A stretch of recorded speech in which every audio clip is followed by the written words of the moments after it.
and welcome to the 42nd episode of Roots and Hoots, a podcast series produced by the Legacy of Hope Foundation. Join us in celebrating stories of the success, resilience, and cultures of Indigenous peoples across Canada. Indigenous community facilitator, survivor, and host Gordon Spence brings you along on his journey as we learn about guests' contribution through art, music, business, politics, education, and community leadership. Indigenous peoples have always effected positive change throughout Canada. Roots and Hoots aims to create a better understanding of Indigenous peoples and their cultures in order to bridge the path forward on truth and reconciliation in Canada. If these stories interest or inspire you and you would like to hear more, please like, subscribe, and leave a review. Podcasts are available through Podbean, Spotify, Apple, and Google Podcasts, and can also be found through our website at www.legacyofhope.ca. Today's guest is Dolores Peltier-Corkey. Dolores is an Anishinabe Kwe of the Three Fires Confederacy, which includes the Ojibway, Odawa, and Pottawatomi nations from Wiikwemkoong Unceded Territory located on beautiful Manitoulin Island. Dolores works with Gingool Nonprofit Housing Corporation as a tenant relations officer, and in this episode shares about the behind the scenes of this important work. Since arriving in Ottawa in 1997, Dolores has been active within the Indigenous community, volunteering her time on various committees and boards, such as Minwashin Lodge and the Odawa Native Friendship Center. Dolores has been very active in organizing such events as the Children and Youth Powwow, Odawa's Food for Friends Christmas Hamper campaign, and the annual Arts and Crafts Sale. As an active member of the board with the City for All Women initiative, Dolores brings her Indigenous perspective to a table of diverse women to create a more inclusive city for all. Dolores learned from her mother's example of the importance of volunteerism, and we are so grateful to learn from her in this episode. Please enjoy. Hello and welcome to this podcast of Indigenous Roots and Hoots. I'm your host, Gordon Spence, and today my guest is Dolores Peltier-Corkey. Hello and welcome, Dolores. How are you today? Ani, bonjour. Nishin. I guess that's in Ojibway. You're saying I'm fine? I am. Okay, it's good to hear. I haven't been able to use my language, so I'm learning. That's right. Yeah, language is so important these days. There's this whole language revitalization going on. We recently did a project on language revitalization, so it's kind of sweeping across the country right now. Maybe you can start just by telling us a little bit about your family background and your cultural identity and where you come from. Sure. Well, first of all, I'd like to just say, Ani, bonjour, Dolores Peltier-Corkey, Wiikwemkoong Unceded Megwa Adwan Dao. Wawashkesh do them. And what I said there is that telling who I am, giving my name, my Christian name, and where I come from. I'm an Anishinabe Kwe from Wiikwemkoong Unceded Territory, and that I currently live in Ottawa. My clan name is Wawashkesh, which is deer, but I don't have a spirit name. So it's important that we introduce ourselves from our nation in the language. And this is one of the things that I've learned over the past couple of years. So I'm finding it important to introduce myself in that way whenever I meet new people or in a meeting setting. So I was not born on the reserve, but I was born and raised on the reserve from a family of 8 brothers and 3 sisters. 2 had passed away before I was born, so I only had one sister to grow up with, but she was 10 years older than me. I had both my parents. I was very fortunate to have them till they were well in their 90s.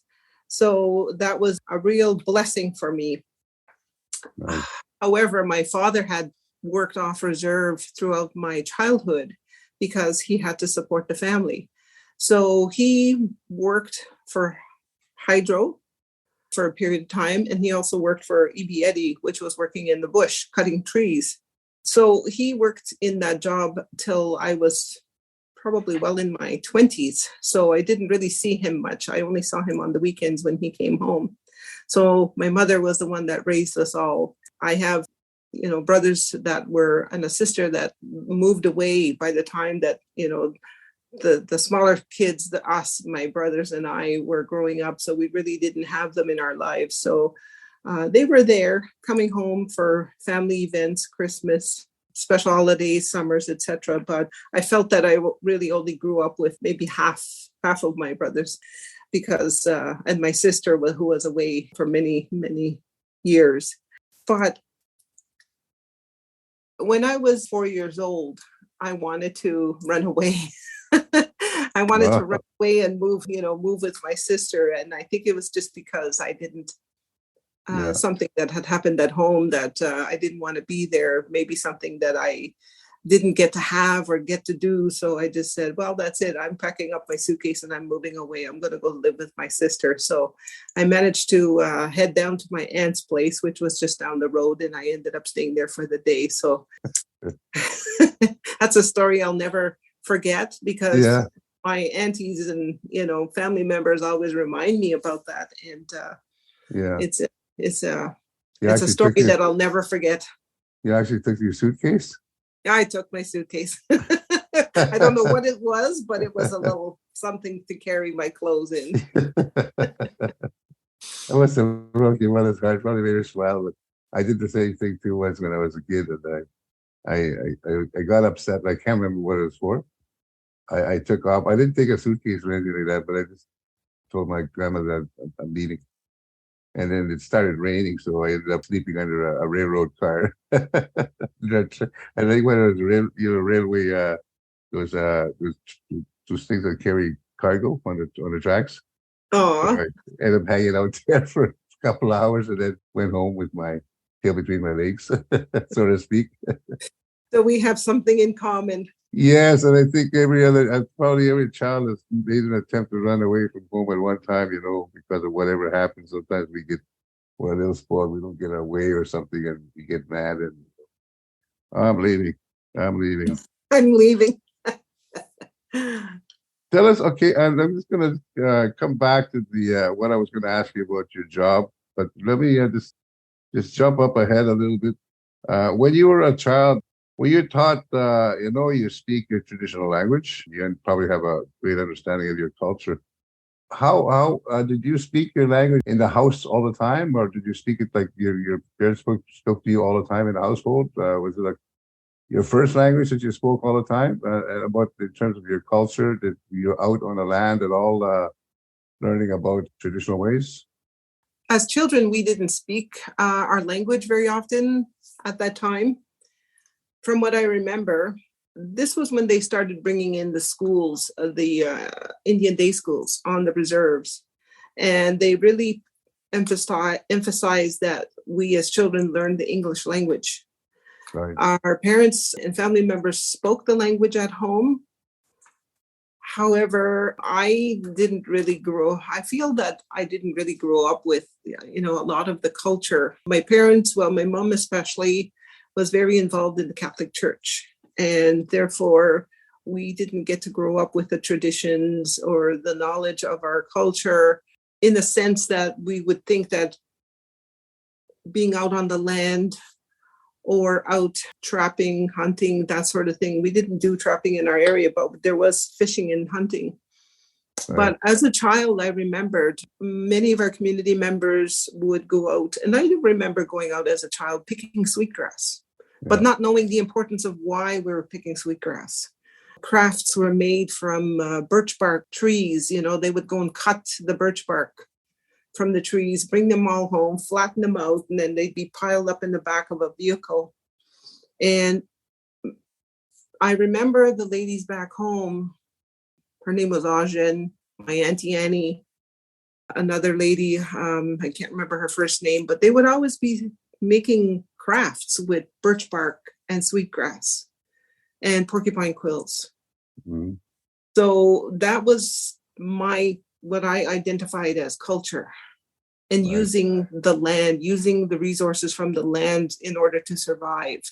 So with these crafts that they made, they were more of a livelihood to keep them sustained, to buy food, to buy groceries, to buy items for their home.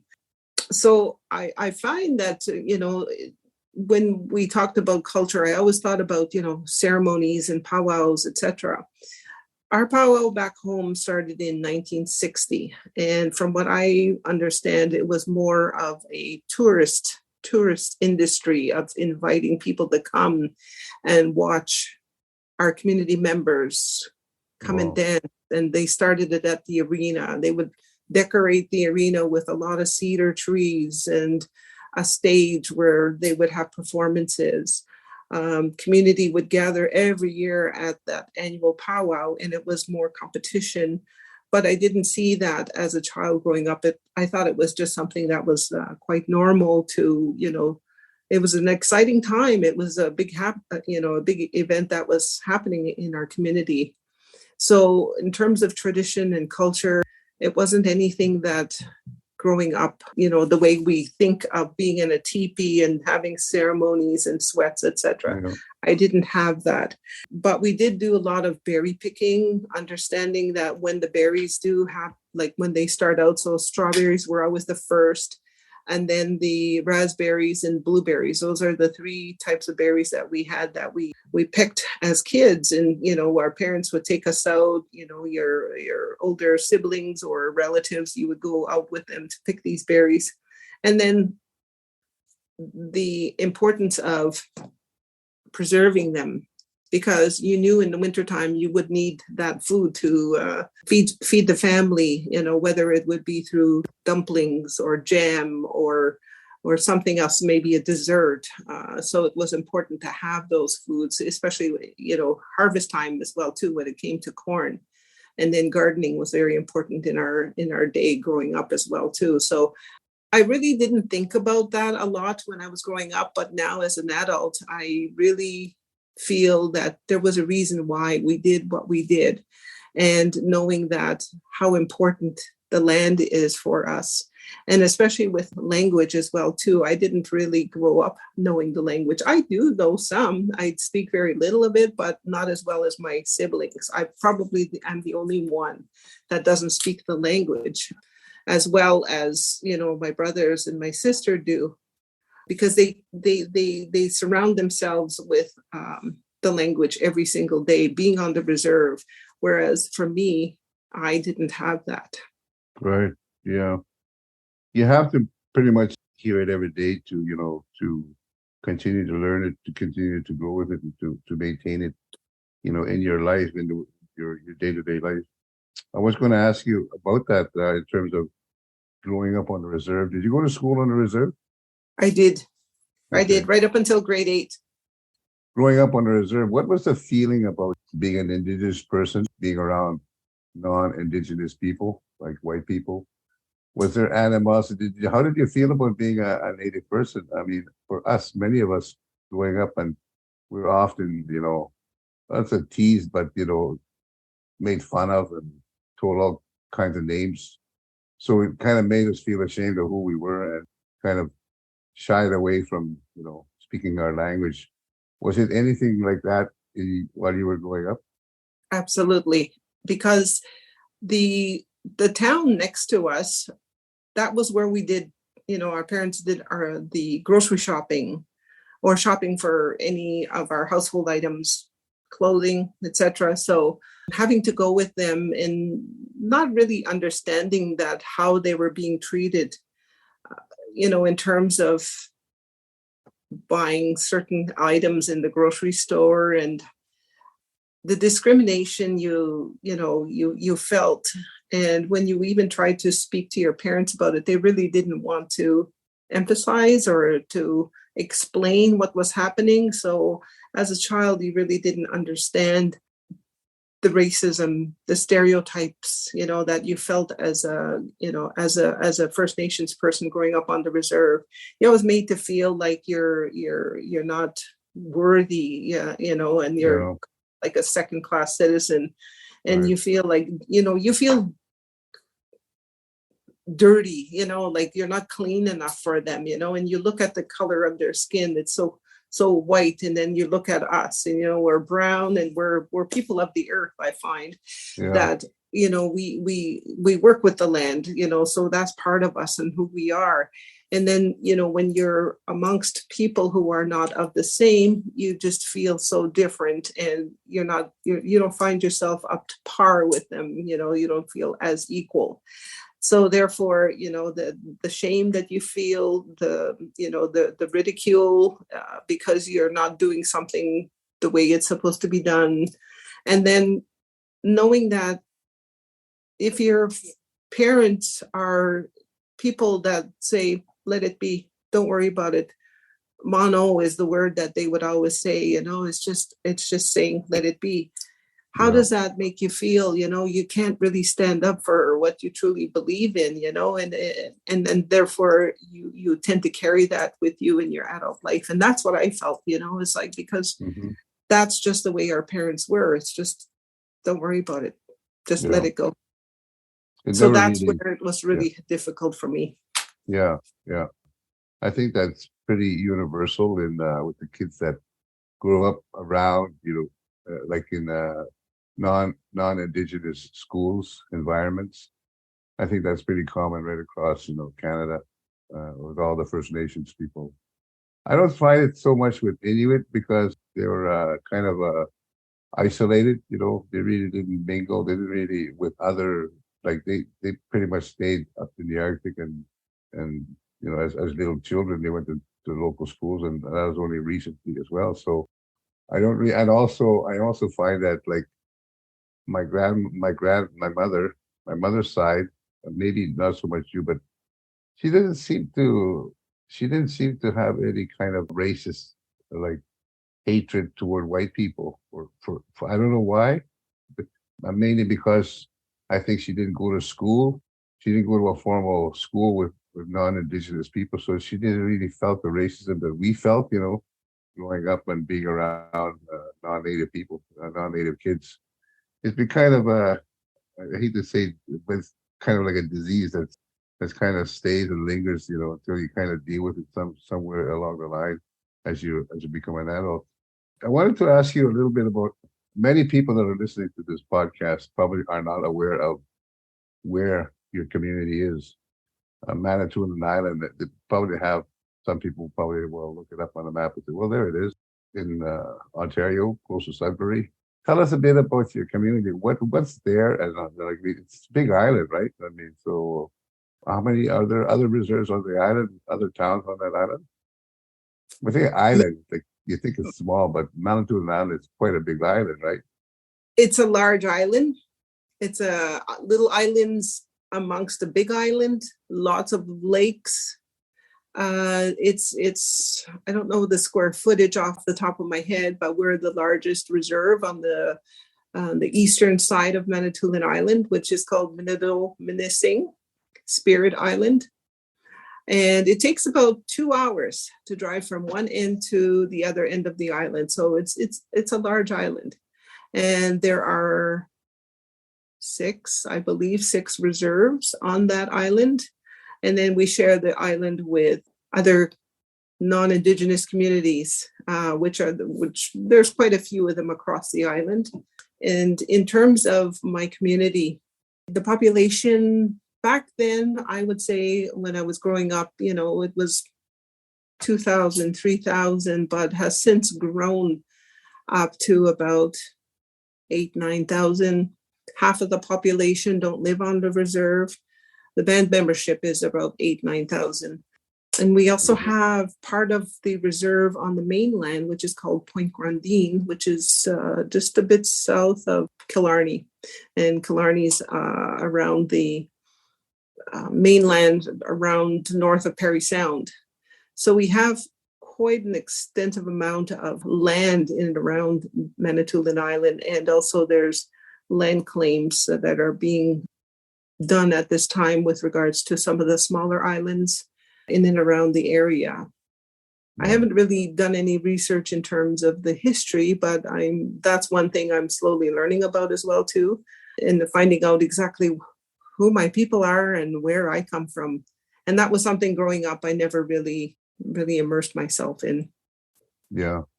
One of the things I've heard about your reserve, Wiikwemkoong, they always say unceded. Now, what does that mean when you say unceded territory? I'm scenic It's reserve. it just means that they've never given up the rights to the land or the treaties. So therefore, it is one of the area of land that still belongs to the people. It's not something that can be taken by the government, I guess is maybe the easiest way to say it. Yeah.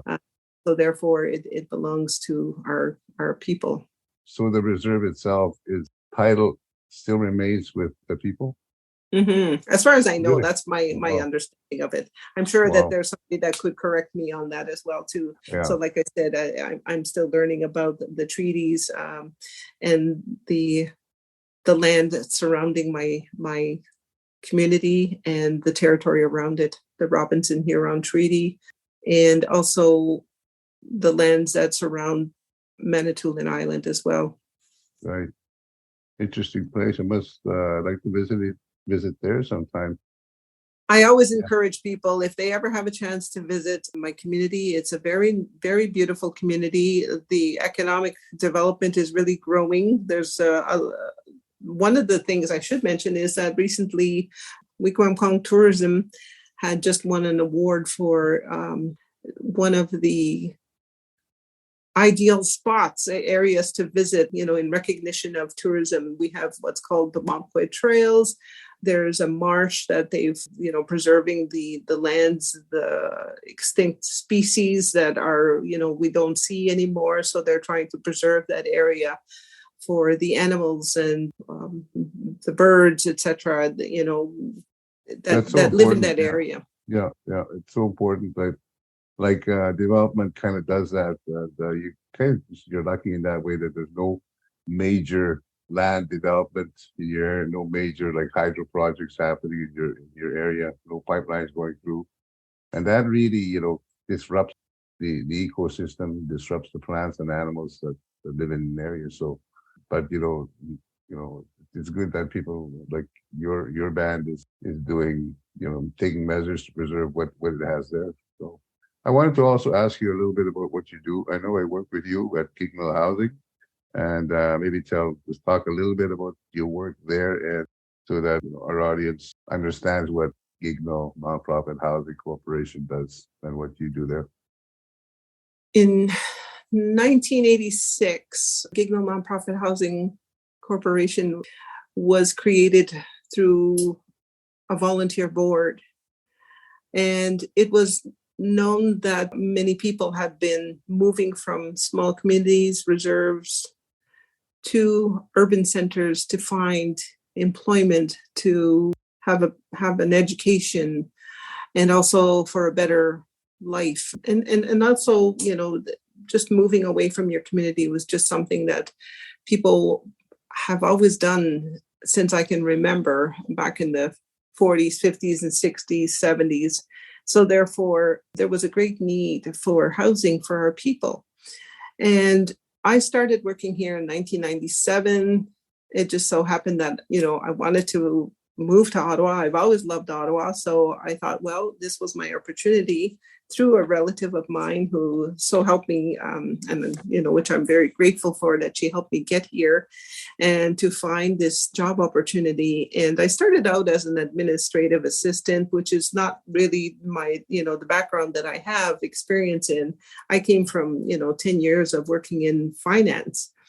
And therefore, I thought, well, I have to start somewhere. I can't really be picky. I need a job. I have to survive. I have to take care of my son, who was a teenager at the time. So I took the job thinking that I will move towards working in finance, and I thought maybe I would be the finance officer eventually. However, it didn't work out that way. I had an opportunity to fill on an acting position for a tenant relations officer. And so I thought, well, with my background and my experience and just my own personality, my characteristics, I thought, well, maybe I'm better with people. So I agreed to work in that field of tenant relations officer. And working with you, Gord, at the time, when you were here, it was a good experience to learn about our people and who we are serving as, housing workers. You Right. know, housing as a right, we want to make sure that everybody has a roof over their head, but unfortunately, that's not the way it works. Some people are couch surfing, are homeless that just don't have a place to live because for whatever reason, if it's, the rent is too high, people getting evicted from their units for whatever reason. There's all kinds of factors when you're working in housing. So working with the tenants, you want to make sure that they are paying their rent on time, being a good tenant, and being a good neighbor. And one of the things that I have found over the years is that where we come from in our communities and what we've been taught, those are learned behaviors. We bring that with us here to the city. So sometimes these actions don't really help us, as we're moving forward to be a good tenant. Sometimes it's difficult to learn the rules of the white man, and follow the rules that in terms of bylaws, there's so many things that we're unaware of. So some people just don't understand that, and, making sure you get along with your neighbors. You have people living below you, above you, making sure that you have to stay quiet between the hours of 11 and 7. So all of those things that, I work with for the past 25 years has really made me understand a little bit more about the people that we work with. First Nations, Inuit, Métis, we all come from different backgrounds. So not necessarily what I've learned to do is going to be the same for the next person that comes in as a tenant. We all come from places where, sometimes it was good, sometimes it wasn't. So, as my responsibility and in my job, I have to make sure that you understand as a tenant that these are the rules that you have to follow when you're renting from us as a landlord. The biggest issue is, sometimes people have financial situations that they have no control over, and therefore rent is, becomes an issue where they can't pay rent. So how are we going to make sure that these individuals pay their rent on time and paying it every month? And how do we go after them to, make sure that they pay the rent? So nonetheless, we have to use the landlord tenant board process, which means having to take them for a hearing and say, okay, we're not in the business of eviction. So therefore, we have to come up with some sort of a payment plan that, I want you to have this housing, but you also have to understand it's your responsibility to pay your rent. And sometimes it works, sometimes it doesn't, just depending on where that person is in their life. Are they ready to accept that responsibility, or is there something else going on in their life that's causing these obstacles to happen where they can't pay their rent on time? Yeah. We have a great number of people who are overrepresented in the homeless population, a lot of mental health challenges, a lot of addictions. So therefore, we try to help those who can help themselves, but at the same time, we have to be there to support our people as well, too, at the same time. I mean, we're in a business to house people, but at the same time, it's difficult to help those who are not ready for that step. Right. Yeah. Not everybody is ready, like you said, and not everybody is able to live independently. I think a lot of people that, that are on the street, it's a choice they make that they want to live. If you feel free of responsibility and they'd rather, live on the street. People think they're homeless because they're forced, they don't have a home. But a lot of them, I'm telling you, a lot of them really prefer to live, on the street, especially in the summer. So, but one of the things I wanted to say was that Ottawa is a central place in Canada for many reasons. It seems to draw people from all over Canada, like especially First Nations people from all over Canada. We see them here in Ottawa. Métis people are also here, and there are also Inuit people here, and it's kind of different First Nations from different parts of our country are here. And I mean, when I worked at Giggle Housing, and you deal with UC all the time, you meet these people, and they come here for various reasons, but mostly for jobs. And now I find that demand for housing must be even higher with all, with the rents going up and the supply of affordable housing dropping or dwindling because of the increased cost of housing and increasing of rent. So it must be even harder now to house people that are looking for homes. I wanted to, maybe you can just talk about the process of getting into Giggle housing. There might be people listening to this podcast and who are in need of a house or in need of a place to rent. They might be interested in, how do I apply? Sure.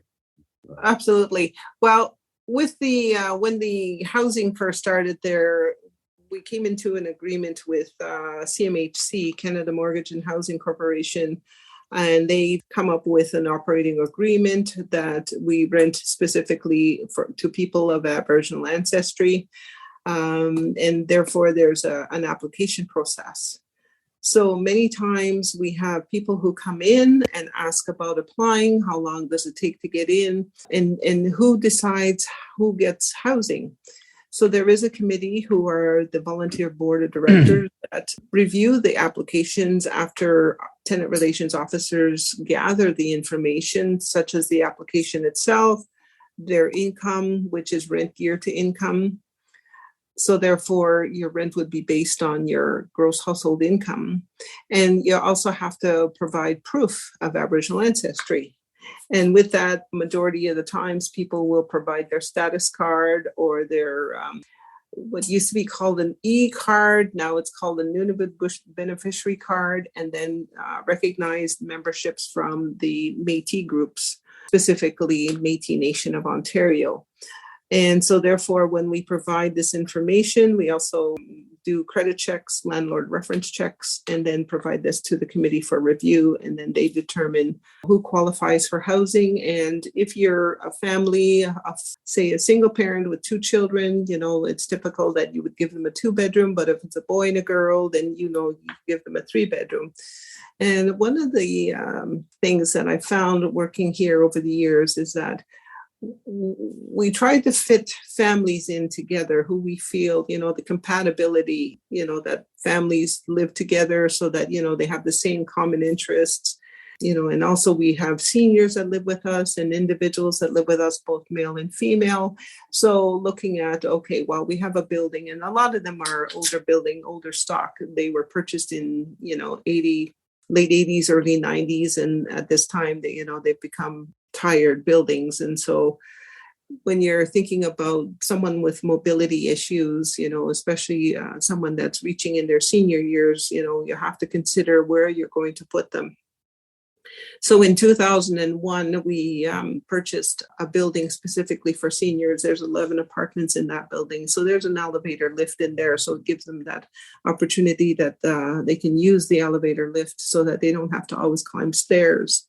But unfortunately, we're getting to that time that where we have more seniors. The baby boomers are all retiring now. So where are we going to put them all? And so it's a little challenging to ensure that we have, the appropriate housing for people. A lot of people have physical ailments that where we don't have a lot of accessible units. And therefore, having to turn them away or refer them to the larger wait list through the Ottawa Housing Registry. And then therefore, we can only accommodate so many people. And then in 2010, 2011, we got a new building, which is called Manitoulin Place at 1043 Cummings. And there's, 28 units in there that are more affordable, which is a step up, to rent geared to income because, a lot of people coming here, with good jobs and therefore, providing these units that where they can pay, 80% of the market rent, which is considered affordable market rent. And, being able to do that, we had provided home ownership in the past. We worked with Habitat for Humanity for families to have a house with Habitat for Humanity, and we've housed 2 families over the years. So we've tried different, opportunities and working with different housing providers to, ensure that, we're working together because of this housing crisis right now, that it's, it's really a challenge for many of our people, our First Nations people, because we still are overrepresented in, when it comes to income within the capital of Canada. We have a lot of people that are struggling, that are, on benefits, and therefore, we have to maintain this housing for our people, because there's just so many of us that are still struggling and trying to stay afloat with the high cost of rent, and now even with the high cost of food. It's just unbelievable. Right. Yeah. What maybe you can just explain what is the in terms of priority, who gets consideration, priority consideration? Well, absolutely. The parents that have children. We have a lot of units that are 2 and 3, 4-bedroom units. Women who are Single struggling, parents? Single parents that are struggling, even the ones that are suffering domestic violence. There is a criteria that we have to follow in terms of women coming from shelters, especially with children. So that would be our top priority. We also, look at applications for seniors. And it always seems so unfair that our single guys that, they're always at the bottom of the waiting list at where we have to consider. And I know that we do need a lot more 1-bedroom units, because there's a lot of people that are single out there that just can't find, the affordable units. So yeah, that's typically how we consider our priority list when it comes to individuals that come to apply with us. Right. You're also a volunteer for a number of boards and committees in Ottawa, such as Manitoulin Lodge, Odawa, Native Friendship Center, the Children's Powwow, City of All Women Initiative, City of Ottawa, COWI, like this abbreviation. Maybe you can just talk a little bit about your time as a volunteer for these organizations. And if there's one that you want to specifically mention, talk a little bit about, please go, please do. Well, since arriving here in Ottawa, I found that there were a lot more services, available to our community members. And my heart has always been with the friendship centers, because, and I'll explain that later when I was growing up as a teenager. Coming here in 97, I wanted to be able to use my time wisely and not become so overwhelmed with the city and what it has to offer. I mean, in terms of, I'm still in my prime, being able to, do I want to just go out there and enjoy the city life and, party, that sort of thing. And sure, that's fine and dandy, but also at the same time, I also want to utilize my skills, my experiences, and, that what I can do to help a community. And because that's what I am, that's where I come from. My mother was always, a volunteer in our community. So therefore I learned that from her. And even a woman that a friend of hers, I met them at the powwow one year, and she looks at me and my mom introduces me to her, and she says, "Oh, so are you a volunteer too?" And I kind of looked at my mom and I said, "Yes, how did you know?" And she said, "Well, knowing your mother here and all these years, I know that she's been a great volunteer. And she's good at what she does." And so I'm thinking, this was after many years of being a volunteer here in Ottawa. The one thing that really caught my heart was, helping with the Food for Friends at the Odawa Native Friendship Center. And that's what Right. I've expanded on, working with them and being a volunteer at the Friendship Center for over 20 years, doing the various events that they've had, which includes the children's powwow and then even their May powwow that they have had since, in the 70s. And working with them every year, helping them out and, learning different things, because being able to do that in a community where, it felt so welcoming, just even with other places like Manitoulin Lodge, being able to meet new people. But I think it's just that feeling of, you're wanted, you feel like your services are required and you want to be able to help. And I think I just kept doing what I love best. And I think that's where it gained popularity with other people seeing me, be in the community, volunteering here, volunteering there. And so people just started to recognize me as a volunteer within the community. And the best part was at Christmas time, volunteering with the Friendship Center and helping out with the food boxes at Christmas time and helping families out within the community. And working for Gignal Nonprofit Housing, there were a lot of our families who were in need. So therefore, I could see that I'd love to help. How can I help our community members here in Ottawa? And one of the things that I saw was doing the food hampers, where we would gather up different food items so that they can have a good meal at Christmas time, toys for the kids. And, there's generous donations out there coming from not just within the Indigenous community, but also the non-Indigenous community, the different organizations, the government agencies, just individuals that wanted to donate. And so that was the passion that I had started to create with, helping out at the Friendship Center, which led into all these other events, and also the arts and crafts fundraiser, having those every year, helping the Friendship Center, fundraising events that really helped bring different events to the community.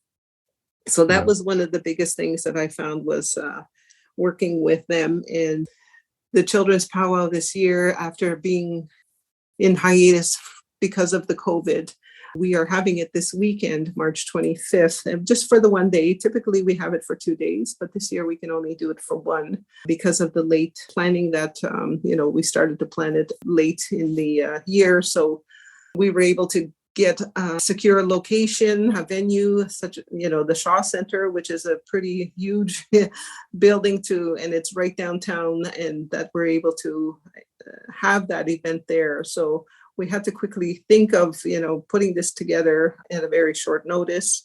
Children's Powwow, which will have a baby welcoming ceremony. We also have first-time dancers. Some years we've had families request to do walking out ceremonies. And then, it's just for the children that, living in an urban setting is really, wanting to make sure that our children are understanding of our culture. And by doing a powwow, it focuses specifically on children. There are many powwows all across Canada every year, but I really don't know if there's anything like ours here, where we have a children and youth powwow that specifically focuses on our children. And it's really nice to see them at a very young age to start learning about the culture and getting them out there dancing, and just to watch them dance, and just maybe even some of them don't understand what they're doing, but at least, they're having a good time. They're, being with people that, it's a good environment, a positive environment. The adults are there dancing with them, and they just kind of follow suit with them, and just learn from them as they're, hearing the sound of the drum. And it's so heartwarming, especially for, hearing that drum. It sounds like your heartbeat, and it just brings back a lot of memories of, being at powwows at an early age, so I can imagine what these children are going to be, growing up with, and thinking, hey, I remember when I was a child, I went to the powwow and this is what we did, So that's where I think, being, a volunteer within the Friendship Center has brought me to really focus on what is it that the community is looking for? What is it that the community is in need of? Especially being here in the city of Ottawa, we've got so many opportunities that sometimes our smaller communities don't have, and, the resources that are available out there. So that's where, I found that a lot of it where I could use my valuable time to help with our community with such events. Yeah. I know that when I worked with you at Gignal Housing, helping people like find housing was, such a tremendous feeling, when you hand them the keys and, they can, when they've been desperately looking for a place. So, and that's probably exactly, the feeling you get when you're doing your volunteer work. You're doing something that is really important to people. It's something that they really want, that they really desire, that they really need. And I think that's, you kind of thrive on that feeling of, it's a feeling of accomplishment. It really is, because you really are helping people a lot. It may not seem a lot, but it is a lot. it's so rewarding to see people happy in those various ways that you talked It's about. it's that feeling of satisfaction, knowing that you're helping somebody, but at the Right, same time, for me, like I don't. It's not something that I take for granted. It's something that I feel that I can do this, and it's not to benefit me, it's to help others as well, right, and that's just something that I've always ingrained in my mind, that it's about helping people. right. Prior to you moving to Ottawa, you also worked and lived in a couple other places, Moosonee, Ontario, and Iqaluit in Nunavut. Maybe you want to briefly touch on your experiences there. Well, I'll start with the Iqaluit, because after I had my son, I moved back to the reserve. And I just found that being back home in my 20s, I wasn't really accomplishing much, trying to find a job. I didn't really have much experience. I didn't have much education, to get me a good job. So I decided, okay, well, I'm going to go and move to Sudbury so I can go back to school. So I took a business admin course, which took about 9 months. We're very condensed, and graduated with good marks. And, so there were a number of us from the community, which was very, it really helps when you have people that that you can work together to ensure that, you're going to stay in school, stay focused, and you help one another out. So when I completed that course, I was given the opportunity to visit Iqaluit, Nunavut. And my sister and her family were living there at that time. And she said, why don't you come up here and come visit for a while? And I did, and went there for 3 weeks. And almost immediately I got a job for the period that I was there visiting. Yeah, And it was a casual job at the hospital. And I thought, oh, hey, this is cool. I mean, I come up here to visit, but I'm making money at the same time. I got myself a little job. yeah. So when I got the job, at that time they were looking for, they had other job openings, and the one job that was coming up was pay and benefits, and it was a pay and benefits clerk. And so I said, yeah, sure, I'll think about it. So went back home for a couple of months, thought about it. Just the whole idea of moving to the Arctic, it's like, oh my gosh, what am I doing? And being on that plane that day, Yeah, I'm out, and it's like, and there's still snow here. It's like, oh my gosh, yeah. what am I doing? And thinking, Different world. it's a different world, totally different world. Because I was just still in shock that I actually did it. But if Yeah, I was by myself, I don't know if I'd ever do that on my own. But because I had the support from my sister, and I know that she was lonely up there because she really didn't, being so far away from home, and yeah. and friends, that sort of thing, it was really tough on her. And so by having me there, we kept each other company. We Hmm. helped each other out. So Yeah, I took the job in 1988, yeah, May 31st, when I first went up there. And I thought, okay, well, I'll try it. I'll see if I can, handle a year, maybe 2. hmm. But I ended up staying 6 years. Wow. six Yeah, years and the work that and the people that I met, it's just unbelievable, because a lot of people go up there to work, and yeah. that's what the main reason for people being up there. And working in the hospital setting, I met lots of good people, and became friends with many of them. I also made friends in the community. But it's a different world. It really is a different world. I mean, especially when being First Nations, you didn't know what to expect, working with the Inuit people. I didn't know what to expect, but I Well, was, it's totally different people. Like it's a different culture, right? So it is. it's a different world. That they're literally, it's really a different world, different environment. How did you fit in? Like, how did you feel being up there? I mean, for the most part, I felt like I belonged, but there were Did times when I felt, was told that, you have to be careful, being First Nations, sometimes that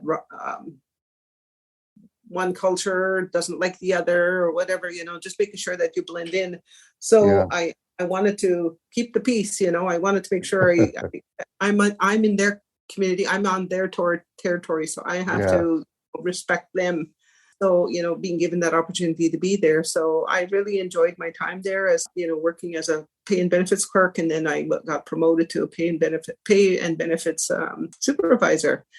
Right. And it was the only reason why I moved was that my son was reaching high school age. And so knowing that a lot of parents were talking about, when your child reaches high school age and you think that they're graduating grade 12, that they're ready for college, university, and you find out you move down south, that they're really not ready. They have to take another year of school. And so I said, I don't know if I want to do that for my son. So I want to make sure that I can move him, that he's ready for school. And that was as being a single parent, that was, something I really had to focus on, is that raising him in the right way, making sure that he's at school, graduates, goes to high school, goes to college, university, etc. But, things happen along the way. And then so I left in 94 and decided, okay, I'll move to Moosonee. And that by that time, my sister they had been transferred out of Iqaluit and they moved to Moosonee. So I said, okay, I'll follow her and go back and see if she's got a place for me. Well, she did have a house, and so I decided, okay, I'll rent the house from her, and because they had staff housing where they were living. So I said, okay, I'll come and live here. So I managed to get a job at the James Bay General Hospital as a senior accounts officer. And I thought, well, I really enjoyed the time at first, but as my son was getting to that teenage years, things were not looking good in the sense of, having to be in a small community where being easily influenced, and he didn't fit in with the kids that were Cree, and then he didn't fit in with kids that are non-Indigenous. So he was very troubled at that time. So I decided to, okay, well, this is not a place for us. So let's try to find somewhere where we can feel comfortable, welcomed, and I've always wanted to be in Ottawa. So that was the opportunity for me to move to Ottawa. So that's why I ended up in Moosonee, and Iqaluit was just more for work, and also, just to see where I can really fit in. Okay. We're almost out of time here. I'm just got a couple more questions here, Dolores. You're also involved. One of the things that I kind of found interesting is that you're involved with the Canterbury Native Ministry. Are you still involved with them? And what's your, what do you do with them? Canterbury Native Ministry is a Christian ministry that works with Indigenous people and the Catholic Church.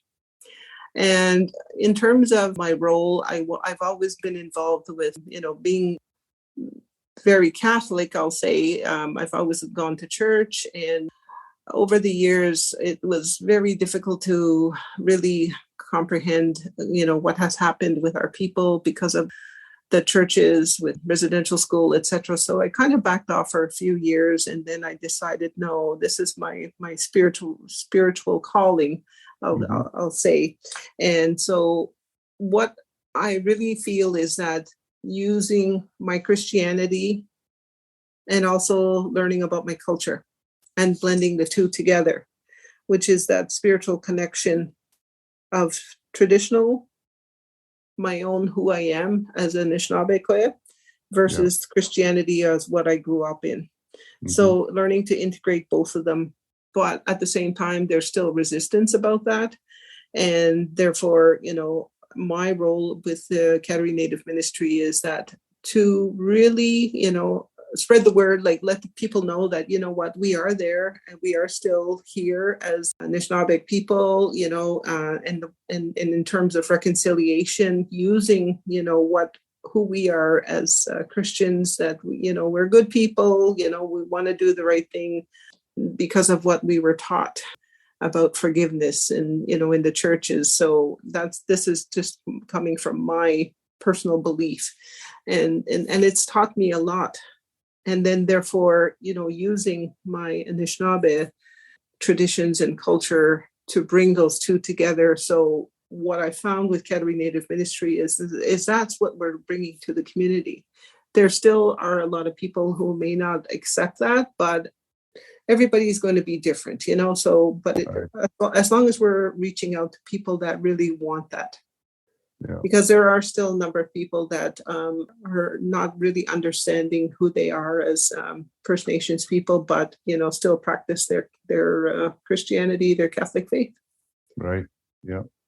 My grandfather worked in the church later on in his life as a lay minister. I struggled with that actually, growing up in that environment.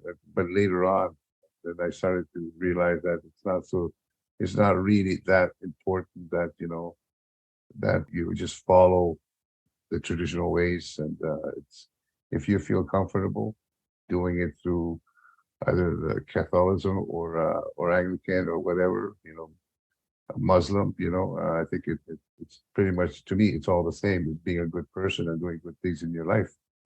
And I think that you mentioned it's part of, like, right now we're going through, a process of change, I hope, and I kind of feel it across Canada with Indigenous people and our relationship with the colonizers, I think you call them, the white settlers.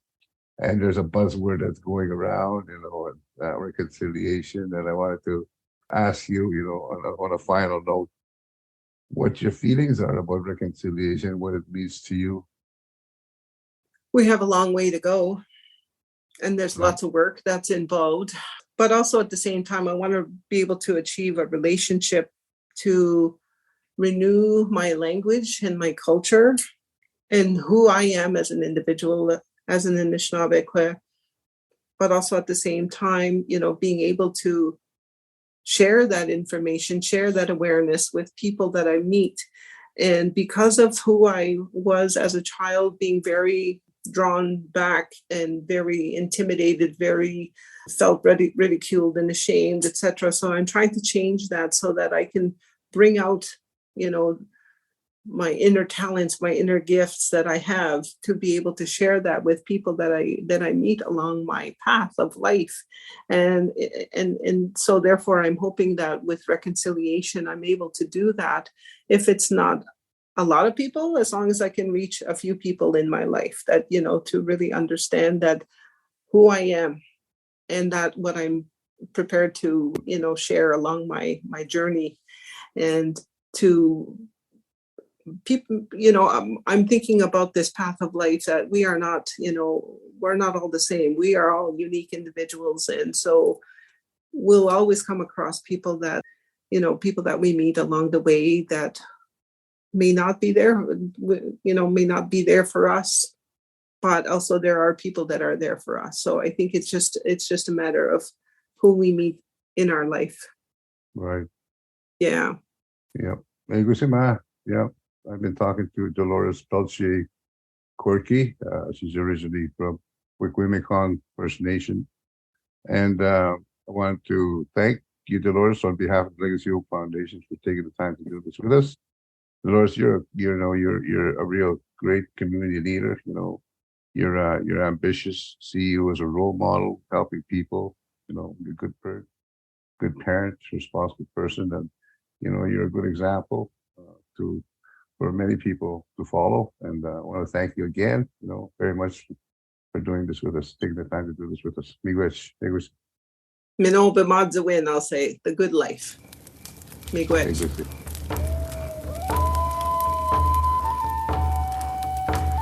Thank you for tuning in to this week's episode of Roots and Hoots, produced by the Legacy of Hope Foundation.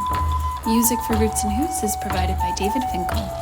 If these stories interest or inspire you and you would like to hear more, please like, subscribe, and leave a review. Podcasts are available through Podbean, Spotify, Apple, and Google Podcasts, and can also be found through our website at www.legacyofhope.ca.